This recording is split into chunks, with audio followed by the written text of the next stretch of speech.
ja hüppe tuli, ilus väike vabalangemine ja varsti tuleb varju avanemine. Nii, väga kena. Seda on igal juhul tunduvalt huvitavam vaadata kui varjude avamisi kusagil 1,5 kilomeetri või kilomeetri kõrgusel. Aga jah, ega vari liigub praegu ikkagi selge ees natukene, tuult on, aga kogenud varjul tuleb ilusasti maanduma. Aplaus talle. Muidugi nüüd võib ainult kaasa tunda Mikule, kes on paraplaani tandempiloot seal, sest selle suure varjuga, mis on mõeldud 2 raske inimese ülesviimiseks, peab tema nüüd üksinda alla tulema selle tugeva tuulega. Et see on omamoodi võitlemine. Aga me oleme koos Mikuga oleme käinud rahvusvahelistel akrobaatikafestivalidel seda asja tegemas. Ei ole meil kummalgi see esimene kord olla selles rollis.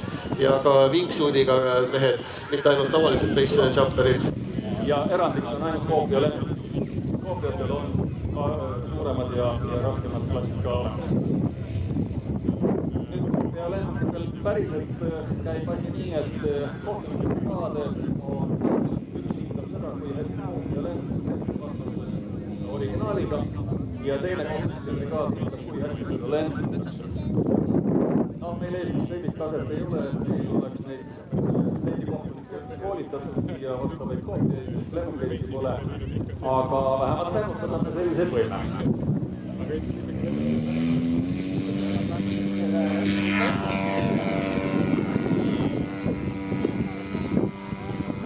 Muide, sellel lennukil on peal suur see peliti sisse tõmbamine ei käi servomaatoristega ega elektriga, vaid käib hoopis suur õhuga. Ja see nimelt on kerge.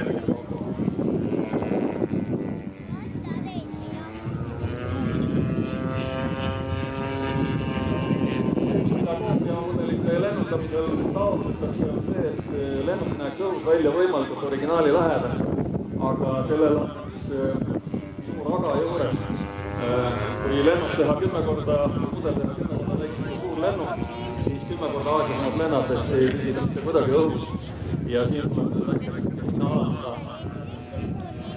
Mis puudutab konkreetselt originaali või eeskuju, mille järgi see mudel on tehtud, siis see oli sõjaväelaste õppelennuk, 2-esteline, vigurlennu võimeline ja praegu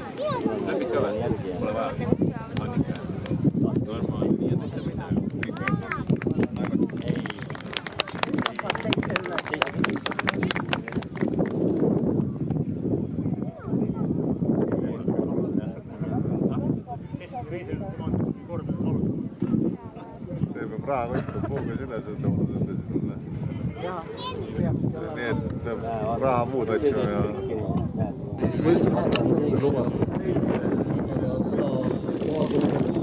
ikkagi 11-12 meetrit. Aga vaatame, kas saab ka selle väga tugeva tuulega meetmõtile pihta.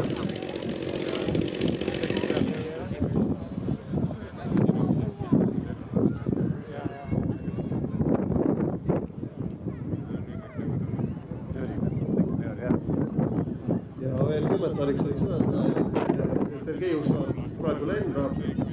Oli eelmisel aastal valdkonnas siisvaerude täpsuskontumine oli maailma üldarvestuses 5. kohal. Need ikkagi tuhandete pilootide seast, kes selle valdkonnaga tegelevad. Tegu on ikkagi maailma tasemel sportlusega meil.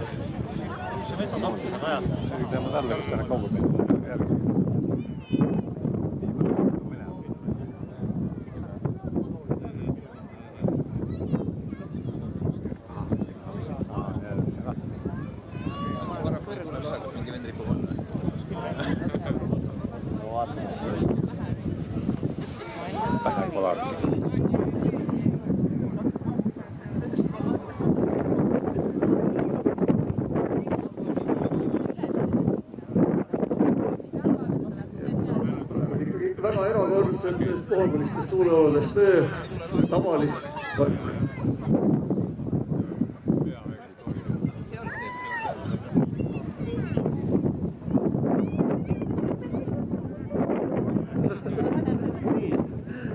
jõudis Mati kohale küll, aga ta tuli ära.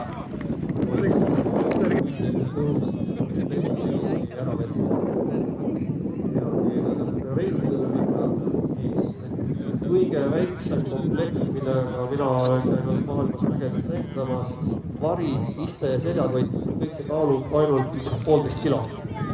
See tuli ka varuvarju kaasa ja mõelda.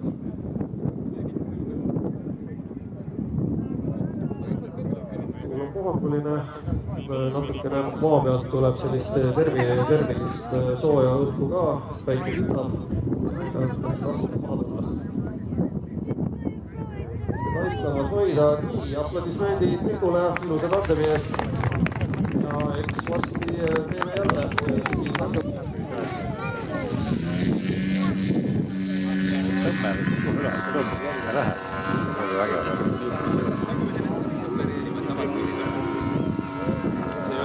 Vägevad küll, et enne kokku ülale paned, enne ülale.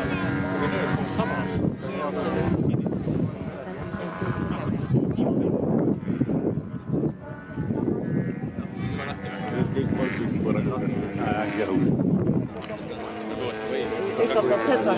Ei,